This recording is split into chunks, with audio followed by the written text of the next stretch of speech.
किसी नगर में शिव नाम का एक युवक रहता था। वह अपने जीवन में बहुत परेशान था। दिन रात खेतों में काम करना उसका नित्य नियम था। वह बड़ी मेहनत से अपनी फसल उगाता था, लेकिन कभी प्राकृतिक आपदाएं उसकी फसल को नष्ट कर देती, तो कभी बाजार में फसल की कीमतें इतनी गिर जाती कि उसकी कमाई बहुत कम हो जाती। शिव के जीवन में बचपन से ही संघर्ष और कठिनाइयां बनी रहीं। जब वह छोटा था तभी उसके पिता उसे और उसकी मां को छोड़कर चल बसे थे। उसकी मां ने बड़ी मेहनत और त्याग से उसे पाला पोसा। दोस्तों, कहानी बहुत ही ज्ञानवर्धक है। कहीं आप इस कहानी में खो ना जाएं, इससे पहले इस वीडियो को लाइक और हम ज्ञानी बुद्धा चैनल को सब्सक्राइब कर लीजिए। अगर आप भी गौतम बुद्ध को दिल से मानते हैं तो कमेंट में नमो बुद्धाय लिखना ना भूलें। तो चलो कहानी शुरू करते हैं। शिव अपनी मां को देखकर और भी मेहनत करता था। वह चाहता था कि उसकी मां को जीवन में कोई कष्ट ना हो, लेकिन परेशानियां कम होने का नाम नहीं लेती थीं। एक दिन जब शिव फसल काटने के बाद बैठा हुआ था तो उसकी आंखों में आंसू आ गए। उसे लगने लगा कि उसकी सारी मेहनत बेकार हो रही है और जीवन में सिर्फ संघर्ष ही रह गया है। उसने निराशा में सोचते हुए कहा, आखिर मेरे जीवन में इतनी मुश्किलें क्यों हैं? क्या मैं हमेशा इसी तरह दुख और तकलीफें झेलता रहूंगा? उसी समय वहां से एक बौद्ध भिक्षु गुजरे। उन्होंने शिव को दुखी देखा और उसके पास जाकर पूछा, बेटा, क्यों रो रहे हो? क्या हुआ? शिव ने अपना सारा दुख और कठिनाइयां उस भिक्षु को बता दी। उसने कहा, मैं दिन रात मेहनत करता हूं, लेकिन हमेशा मेरे साथ कुछ ना कुछ बुरा हो जाता है। ऐसा लगता है कि जीवन में सुख नाम की कोई चीज ही नहीं है। क्यों मेरे जीवन में इतना कष्ट है? भिक्षु ने मुस्कुराते हुए शिव की ओर देखा और कहा, मैं तुम्हें एक कहानी सुनाता हूं, शायद इससे तुम्हें अपने प्रश्न का उत्तर मिल जाए।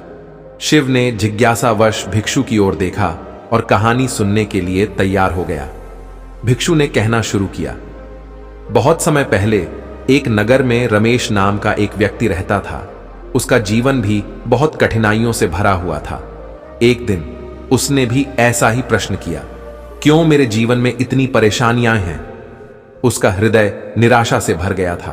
तब रमेश ने भगवान बुद्ध के पास जाने का निश्चय किया। वह बुद्ध के पास पहुंचा और अपनी व्यथा सुनाई। उसने कहा, हे प्रभु, मैं इतना दुखी क्यों हूं?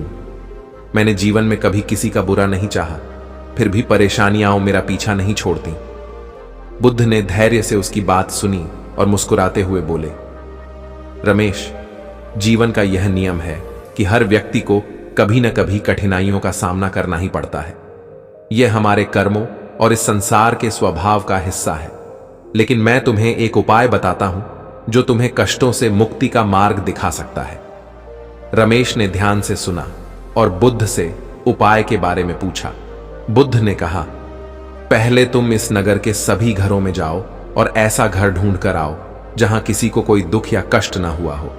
अगर तुम्हें ऐसा घर मिल जाए तो मैं तुम्हारे कष्टों को समाप्त करने का उपाय बताऊंगा। रमेश को यह कार्य असंभव सा लगा, लेकिन बुद्ध के कहने पर वह चल पड़ा। रमेश पूरे नगर में हर घर गया और सभी से पूछा, क्या आपके जीवन में कभी कोई कष्ट नहीं आया? हर घर में उसे वही उत्तर मिला, हम सभी को कभी न कभी कठिनाइयों का सामना करना पड़ा है।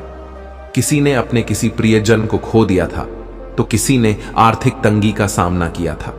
किसी के बच्चे बीमार थे तो कोई अपने व्यापार में नुकसान झेल रहा था।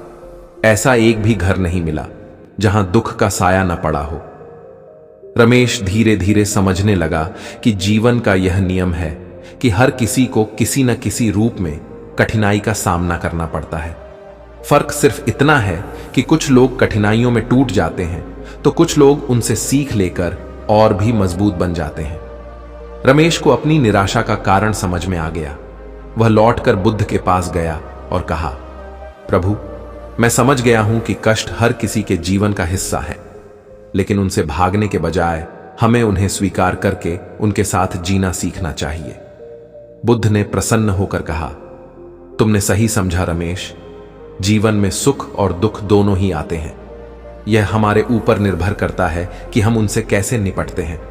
अगर तुम अपने मन को शांत रखकर और धैर्य से काम करते हो तो तुम्हें धीरे धीरे सुख का अनुभव भी होगा। कहानी समाप्त करके भिक्षु ने शिव से कहा, बेटा, यह संसार ऐसा ही है। हर किसी के जीवन में कठिनाइयां आती हैं, लेकिन यह हमारे ऊपर है कि हम उनसे हार मानते हैं या उनसे सीखकर और मजबूत बनते हैं। तुम्हारी मेहनत कभी बेकार नहीं जाएगी। धैर्य रखो और कर्म करते रहो। समय बदलता है और तुम्हारे जीवन में भी खुशियां अवश्य आएंगी। भिक्षु की बातें सुनकर शिव को नई प्रेरणा मिली। उसने मन ही मन ठान लिया कि वह कभी हार नहीं मानेगा। वह मेहनत करता रहेगा और अपने सपनों को पूरा करने की कोशिश करेगा। उस दिन से शिव ने निराशा को छोड़कर एक नए उत्साह के साथ अपने कार्य में लग गया। धीरे धीरे उसकी स्थिति भी सुधरने लगी और उसके जीवन में खुशियां लौट आईं। ये कहानी हमें सिखाती है कि जीवन में कठिनाइयां सभी को आती हैं, लेकिन उनसे भागने के बजाय हमें उनका सामना करना चाहिए। हमारी मेहनत और धैर्य ही हमें सफल बनाते हैं।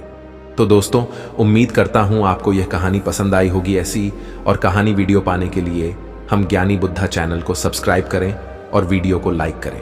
मिलते हैं फिर किसी ऐसी और कहानी वीडियो के साथ। अपना ख्याल रखें। कमेंट में नमो बुद्धाय लिखना ना भूलें।